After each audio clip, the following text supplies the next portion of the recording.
today. We're gonna learn and play. Okay. Sing a song and pray. That's right. God really loves us. God really, really cares about you, me, our families. That's right. God's always right there. Woo! Let me fix my curls. You've tuned into Callie's world. That's right, boys and girls. Welcome to Callie's world. Hey, friends!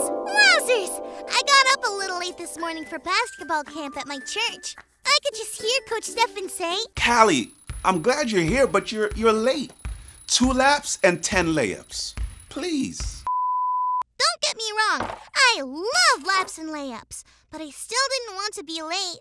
I didn't want to miss the morning prayer and morning cheer." For our morning cheer, we all put our hands in the middle on top of each other's hands. Coach says it's like our hands are making a sandwich and asks us what we're putting on the sandwich. What's on the sandwich today, Callie? I always say the silliest things, like sardines, or snails, or sour gummy worms. I didn't want to miss it. I was in such a hurry that I forgot to feed Joe. Poor Joe. I wonder what that must have been like for him. My poor buddy Joe. I wonder if he can never forgive me. While I give Joe a little extra treat, let's check out our Bible story for today.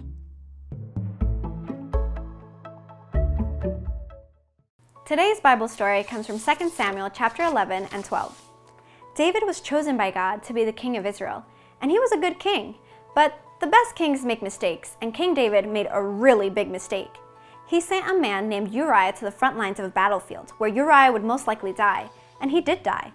Then, David took Uriah's wife to be his own wife. God was very disappointed in David's choices. God sent Nathan to give David a message. Nathan started by telling David a story. Nathan told David about a rich man and a poor man who lived in the same town. The rich man had a lot of sheep and cattle. The poor man had just one little lamb that grew up with his family and was like a daughter to him. One day, the rich man had a visitor, but instead of using one of his own sheep or cattle to prepare a meal for the visitor, the rich man did something terrible. He took the poor man's lamb, the only lamb he had. When David heard this story, he got really angry. He could not believe what the rich man did. David told Nathan that the rich man should pay for what he did to the poor man. Do you know what Nathan said next? Nathan told David that he was the rich man. David didn't understand. So Nathan explained that just like David was mad at the rich man in the story, God was not happy at the bad choices David made. After hearing this, David got it, that he did sin against God. He chose to hurt others, and this hurt God very much. David understood what he had to do next, and he had to ask God to forgive him.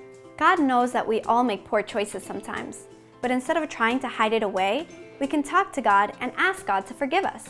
And God always will, because forgiveness is always God's game plan.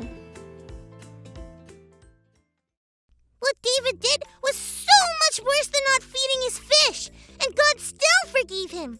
It looks like Joe forgave me. That makes me wonder, if God can forgive David for what he did, and Joe can forgive me, what can I give forgiveness for? I know.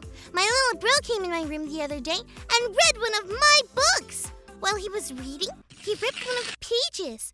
I can still read it, but... A rip! A rip, Joe!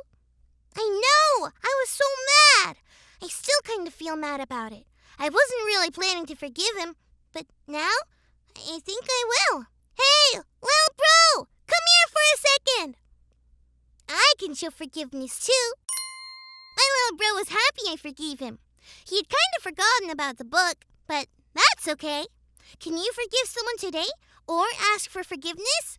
Remember, forgiveness is always God's game plan. Thanks for learning and growing with me.